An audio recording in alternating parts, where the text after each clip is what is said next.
Mainit-init na chismis. Nagulat ang buong mga marites sa sagot ni Donnie nang mapag-usapan ang nakaraang Mr. Magical 2025 na di talaga mapapaghiwalay ang Don Bell dahil kahit sila ay hiwalay sa mga project, ngayon ay sabay pa rin silang naglakad talaga sa red carpet.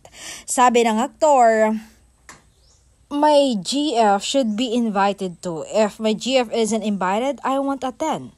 At lalong pag hindi ko siya kasabay o partner na maglakad doon sa event na yon, wag na lang. She's my partner in everything and excluding her feels like disrespect to both of us.